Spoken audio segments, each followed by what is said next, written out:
ஓம் ஹரிஹி ஓம். அன்பார்ந்தவர்களே, இன்று நாங்கள் 16வது தசகம் தக்ஷயாகம் பார்க்கலாம். 9, 10 ஸ்லோகத்தில் சொல்லியிருக்கார். 9வது ஸ்லோகம். தக்ஷஸ்து தாத்து அதிலாளனயா ரஜோந்தோ. தக்ஷஸ்து தாத்து தாத்துரதிலாளனயா ரஜோந்தோ நாத்யாதிருதஸ்த்வயி ச கஷ்டமசாந்திராசீத். நாத்யாதிருதஸ்த்வயி ச கஷ்டமசாந்திராசீத். ஏனம் வியருந்த சபவத்தனுமேவ சர்வம்.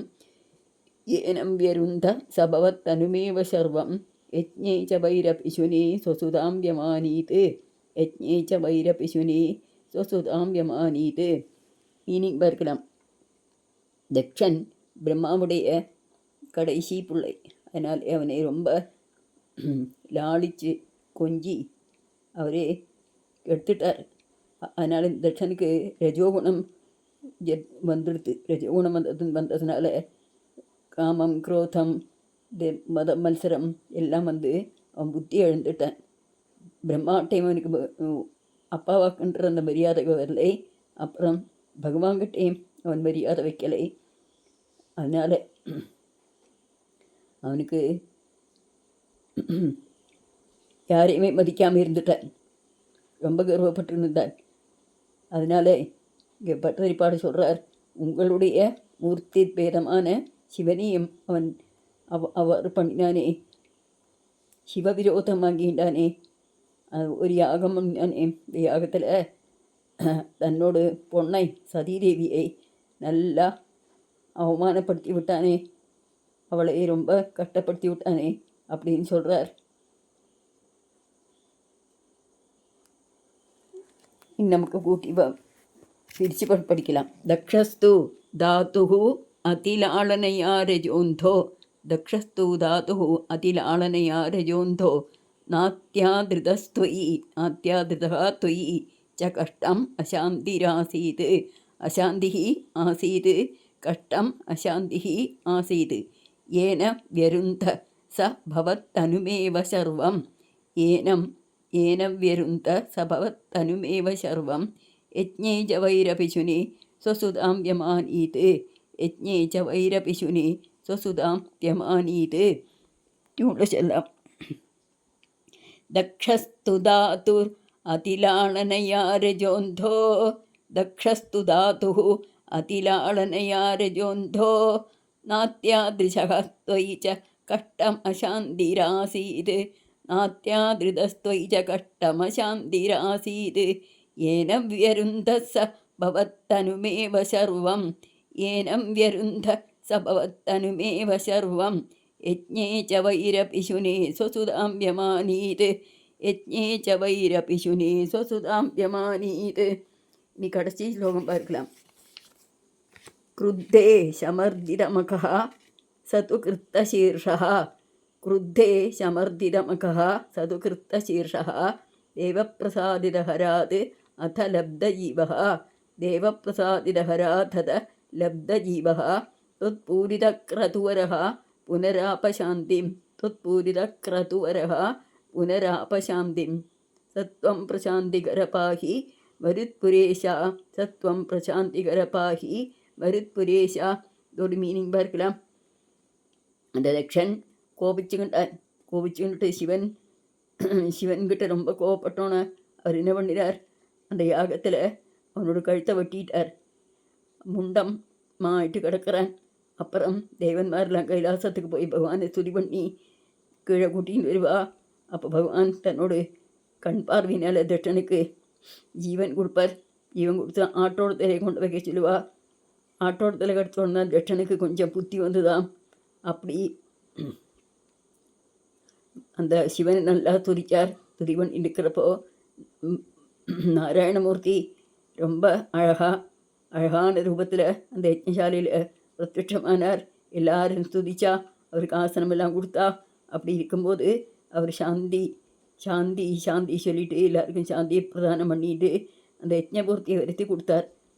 இப்படி எல்லாருக்கும் பரமசாந்தியை கொடுக்குற ஏ குருவாயூரப்பா, என்னை ரட்சிக்கணும், எனக்கும் சாந்தி தரணும், என்னுடைய இந்த அவஸ்தையிலேருந்து, இந்த தீரா நோயிலேருந்து என்னை நீ காப்பாற்ற வேணும், நீ காப்பாற்றியே தீரணும் அப்படின்னு ரொம்ப கெஞ்சி கேட்டுக்கிறார் பட்டதிரி அவர்கள். நாமும் அதுபோல் பகவான்கிட்ட பிரார்த்தனை பண்ணி கேட்டுக்கலாம். அல்லவா? நீ நமக்கு பிரித்து பார்க்கலாம். குருத்தே சமர்திதமகா, குருத்தே சமர்திதமகா, சது கிருத்தசீர்ஷா. கிருத்தசீர்ஷான்னு தலையை வெட்டி போட்ட முண்டை மட்டும் இருந்தது. தேவ பிரசாதித ஹராது அத லப்த ஜீவகா, தேவ பிரசாதித ஹராது அத லப்த ஜீவகா தத்பூரித கிரதுவரகா. கிரதுனா யாகம் யஜ்ஞம் எல்லாம் பொருள். கிருதுன்னு வாசிக்கக்கூடாது, கிரதுன்னு வாசிக்கக்கூடாது. அப்படிதான் படிக்கணும். புனராபசாந்திம் புனகா ஆபசாந்திம் புனராபசாந்திம் சத்வம் பிரசாந்திகர பாஹி மருத்புரேஷா. சத்வம் பிரசாந்திகர பாஹி மருத்புரேஷா. உள்ள சொல்லலாம். குருத்தே சமர்திதமக சது கிருத்தசீர்ஷா. குருத்தே சமர்திதமக சது கிருத்தசீர்ஷா. தேவ பிரசாதித ஹராத் அத லப்த ஜீவகா. தேவ பிரசாதித ஹராத் அத லப்த ஜீவகா தொத்பூரித கிரதுவர புனராபசாந்திம். தொத்பூரித கிரதுவரஹ புனராபசாந்திம் சத்வம் பிரசாந்திகர பாஹி மருத்புரேஷா. சத்வம் பிரசாந்திகர பாஹி மருத்புரேஷா. நம பார்வதி பதையே ஹர ஹர மகாதேவ. ஓம் நம சிவாய, ஓம் நம சிவாய, ஓம் நம சிவாய, ஓம் நம சிவாய, ஓம் நம சிவாய, ஓம் நம சிவாய, ஓம் நம சிவாய, ஓம் நம சிவாய. சர்வத்திர கோவிந்தநாம சங்கீர்த்தனம். கோவிந்தா கோவிந்தா. பாகவதத்தில் இந்த கதை 4 5 சாப்டரில் சொல்லியிருந்தை இங்கே 2 ஸ்லோகத்தில் இவர் சொல்லி முடிச்சிருக்கார். அவர் அவ்வளவு சுருக்கமாக சொன்னாலும் கதை ஒன்றும் விடவே இல்லை. அவர் தட்ச யஜ்ஞம் எல்லாருக்கும் தெரிந்த கதை தான். தட்சனோடு மகளாக பிறந்ததுனால தான் சதிக்கு தாட்சாயினி அப்படிங்கிற பேர் வந்ததாம். அந்த தாட்சாயினி அப்பாவுடைய யாகத்துக்கு போனால், ஆனால் அவன் மதிக்கவே இல்லை. சொந்த மகளல்லவா வந்திருக்கா, பொண்ணல்லவா வந்திருக்கா, மதிக்கவே இல்லை. அதனால் தேவிக்கு ரொம்ப சங்கடமாகிடுது. தன்னோட சரீரத்தை யாகாக்னியிலேயே சமூகரிச்சு விட்டா அவள். இதை அறிஞ்ச சிவன் தன்னோட ஜடையை பிடிச்சு அடித்தார். அதுலேருந்து வீரபத்ர சுவாமி வெளியில் வந்தார். அப்புறம் அவர் வந்து தட்டனோடு யாகசாலையெல்லாம் அடித்து பொழிச்சு போட்டுட்டார். தட்சனை தலைவட்டி போட்டுட்டார். அப்படி ரொம்ப கோலாகலமாகிடுத்து. கடைசியில் பகவானை போய் பகவான் தட்சிணாமூர்த்தி ஆகிட்டு கைலாச பர்வத்தில் தபக்கோலத்தில் ஆண்டிருந்தார். தேவன் நாரத மகர்ஷி பிரம்மா இவாழாமல் போய் பகவான் நல்லா துதி பண்ணி அவரை கூட்டின்னு வந்து இந்த தட்சனுக்கு ஜீவனை கொடுத்து அப்புறம் யாகம் பூர்த்தீகரிக்க வச்சார்கள். அந்த சமயத்தில் சாட்டால் மகாவிஷ்ணு அங்கே வந்தார். அவர் வந்ததோடு கூடி யாகம் எல்லாம் ரொம்ப மங்களகரமாக முடிஞ்சது. எல்லாருக்கும் மங்களத்தை, சாந்தியை, பரமசாந்தியை கொடுக்குற ஹே மகாகுருவான மகாபிரபுவான குருவாயூரப்பா, தாங்கள் எல்லோருக்கும் சாந்தியை கொடுக்குற மகாபிரபு அல்லவா, எனக்கும் அந்த சாந்தியை தந்துட வேணும். நான் இந்த பாதங்கிற இந்த சரீர பீடையால் ரொம்ப கஷ்டப்பட்டுருக்கேனே, உமக்கு தெரியுமே. என்னை ரொம்ப வருத்தத்துடன் குருவாரப்பங்கிட்ட கெஞ்சி கேட்பர் இந்த பட்டதிரி பாடவர்கள். அதே போல் இந்த தசகம் முடிக்கும்போதும் ரொம்ப ஆர்வமுடன் கேட்டாராம். ஹே மகாபிரபு, நான் நாராயணன் கதையும் தட்சியாகவும் உமக்கு நல்லா பிடிச்சிருக்கு இல்லையா உன்னிக்கண்ணா?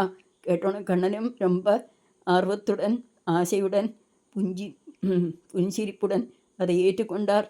அவர் அந்த கதையை அப்படியே திருப்பாரங்களை சமர்ப்பித்தார். விழுந்த நமஸ்காரம் பண்ண கூட வர முடியலை.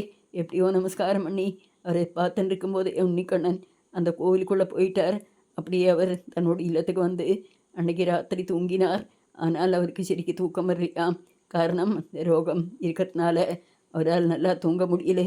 குருவாயூரப்பனுடைய திருநாமங்களை ஜெபிச்சுக்கொண்டு அவருடைய சோத்திரங்களெல்லாம் ஜெபிச்சுக்கொண்டு அப்படியே கண்ணை மூடுவராம். கண்ணை மூடினாக்கா நாளைக்கு என்ன கதை சொல்ல போகிறோம் அப்படியே மனசில் வருமா. அதே நாளைக்கு வந்து குருவாயூரப்பனோடு அந்த உன்னிக்கண்ணனோடு முன்னால் வந்து முன்னாடி வந்து உட்காந்துட்டு ரொம்ப அழகாக வர்ணிப்பராம். இப்படி தான் இந்த நாராயணியம் எழுதி முடித்தார் அப்படின்னு இங்கே உள்ள பெரியவாள்லாம் சொல்லுவா. அதை நான் உங்களுக்கு சொல்லிக் கொடுக்குறேன். அவ்வளோதான். நாமும் இதுபோல் பக்தி ஸ்ரத்தையுடன் அந்த பகவத் பாதத்திலே, உன்னிக்கண்ணனோட பாதத்திலே இந்த தசங்கள் எல்லாம் ஒவ்வொரு தசமும் நம்ம சொல்லி முடிக்கும்போது இதே பிரார்த்தனையோடு கூடி சொல்லுவோம். அவர் நம்மளையும் எல்லாம் காப்பாற்றுவார். கவலையே வேண்டாம் அப்படிங்கிறார் நம்ம பெரியவாழ்லாம். அவள் சொல்கிற வாக்கு வேத வாக்கு தானே, சத்திய வாக்கு தானே. அதை நம்ம புரிஞ்சுட்டு நாமளும் அவளோட வழியை பின்பற்றலாம். சர்வத்திர கோவிந்த நாம சங்கீர்த்தனம் கோவிந்தா கோவிந்தா. காயேன வாசா மனசேந்திரியைர்வா புத்தியாத்மனா வா பிரகிருதே ஸ்வபாவாத் கரோமி யத்யத் சகலம் பரஸ்மை நாராயணாயேதி சமர்ப்பயாமி. கரச்சரணகிருதம் வா காயஜம் கர்மஜம் வா ரமணநயனஜம் வா மானசம் வா அபராதம் விஹிதம் அவிஹிதம் வா சர்வமேதக்ஷமஸ்வ. சிவ சிவ கருணாப்தே ஸ்ரீ மகாதேவ சம்போ. சிவ சிவ கருணாப்தே ஸ்ரீ மகாதேவ சம்போ. ஹரி ஓம் தத்சத். பிரம்மார்ப்பணமஸ்து. ஹரி ஓம். ஓம் பூர்ணமத பூர்ணமிதம் பூர்ணாத் பூர்ணமுதச்யதே பூர்ணஸ்ய பூர்ணமாதாய பூர்ணமேவா அவசிஷ்யதே. ஓம் சாந்தி சாந்தி சாந்தி. ஹரி ஓம். ஸ்ரீ குருப்யோ நமः. ஹரி ஓம். ஏதாவது பிழைகள் வந்திருந்தால் நீங்கள் எல்லோரும் என்னை மன்னிக்க வேணும். எனக்கு நான் எவ்வளவு தெரிஞ்சிருக்கேனோ அதுதான் இங்கே சொல்லுகிறேன். குருவாயூரப்பனோட பாதங்களை எல்லாம் சமர்ப்பிக்கிறேன். நானும் அவரே பார்த்துக்கிட்டும் எல்லாரையும் அனுகிரகிக்கட்டும். இந்த பிரார்த்தனையோட அவர் பாதங்களை விழுந்து விழுந்து நமஸ்காரம் பண்ணி பிரார்த்தனை பண்ணி கேட்டுக்கிறேன். எல்லோருக்கும் ஆயுசும் ஆரோக்கியமும் அந்த உன்னிக்கண்ணன் தந்தருளட்டும். ஹரி ஓம் தத்சத்.